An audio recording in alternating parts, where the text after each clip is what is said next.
আসসালামু আলাইকুম। দেশ এবং বিদেশ থেকে যারা দেখতেছেন, সাউন্ড স্যানিটারি সার্ভিসের পক্ষ থেকে সবাইকে অসংখ্য ধন্যবাদ। আলহামদুলিল্লাহ আজকে একটি কাজ কমপ্লিট হলো। কমপ্লিট হওয়াতে আমিও খুশি। তো ভাবলাম যে আপনাদেরকে একটু কাজটা দেখাই। তো সম্পূর্ণ কাজটা দেখতে থাকুন। অবশ্যই যদি কাজটি ভালো লাগে তো শেয়ার করে দিবেন।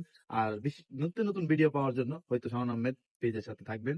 অবশ্যই নিত্য নতুন ভিডিও আপনাদেরকে দেখাবো। তো কি কাজ করলাম তো আর কথা না বলে আপনাদেরকে একটু দেখাই। তো প্রথমে এসে আগে টাঙ্কিটাকে সুন্দর করে ফিটিং করি। তো টাঙ্কিটাকে কিভাবে ফিটিং করলাম আপনাদেরকে একটু দেখাই। তো এই যে টাঙ্কির যে লাইনটা, ওই লাইনটা দিয়া পানি টাঙ্কির ভিতরে প্রবেশ করবে, ওই লাইনটা দিয়া বাথরুমের ভিতরে এই যে প্রবেশ করবে। তো অল্প এলবো হয় যতটুকু সম্ভব ততটুক ভাবে সুন্দরভাবে করে দিলাম। আর এই লাইনটা দিয়ে ওভার পানি আসবে। আর এই যে মোটরের যে লাইনটা, এটা এদিক দিয়ে এই যে নিচে নেমে গেছে। তো আমি দেখাচ্ছি আপনাদেরকে কিভাবে নিচে নাম। তো মোটরের লাইনটা আমরা এদিক দিয়ে নামিয়ে ফেললাম। তো এই যে বোরিংটা, মোটরের যে বোরিংটা এদিকে, তো এই লাইনটাকে এদিকে ফুটা করে নিয়ে গেলাম। আবার মোটরের থেকে একটি পয়েন্ট দিলাম যাতে ওনারা আরামসে ব্যবহার করতে পারে, যে এটা এই যে মোটরের থেকে ব্যবস্থা করে দিলাম। আর এই যে লাইনটা, এটা এখানে টাঙ্কি, এই টাঙ্কির যে গ্যাস হাওয়াটা এটা যাতে উপরে উঠে যায়, যার জন্য এভাবে লাইনটা করা। তো চলুন আমরা দেখাই যে বাথরুমের যে ফিনিশিংটা।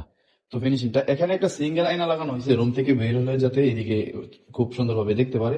আর এটার ভিতরে হলো রুমটা, পুরো রুমটা। আর এই যে মোটরটা এদিকে বসালাম, এই যে এটা হলো মোটরটা। এই যে সম্পূর্ণ যে মোটরটা এখানে সেটিং করলাম কর্নারের মধ্যে। আর যে বাথরুমের যে ফিনিশিংটার কথা বললাম, এই যে দেখেন বাথরুমটা অবশ্যই অনেকটাই সুন্দর, যেটা কিনা লুসি থাকলে যা হয় আর কি।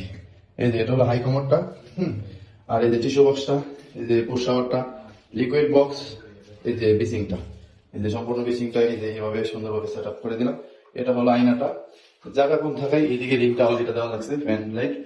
তো এই যে এদিকে আছে হলো আপনার হ্যান্ড শাওয়ার, বালতি টেপ, ঝর্ণা এবং সাবানদানি। এই যে ঝর্ণা, এই আপনাদের কাপড় রাখার জন্য এই ব্যবস্থাটা। তো কাজটা কেমন হলো অবশ্যই কমেন্টে বলবেন। আর যারা নিত্য নতুন ভিডিও পাওয়ার জন্য অবশ্যই আমাকে ফলো দিয়ে রাখবেন। আসসালামু আলাইকুম, সবাই ভালো থাকবেন, সুস্থ থাকবেন, সুরক্ষিত থাকবেন।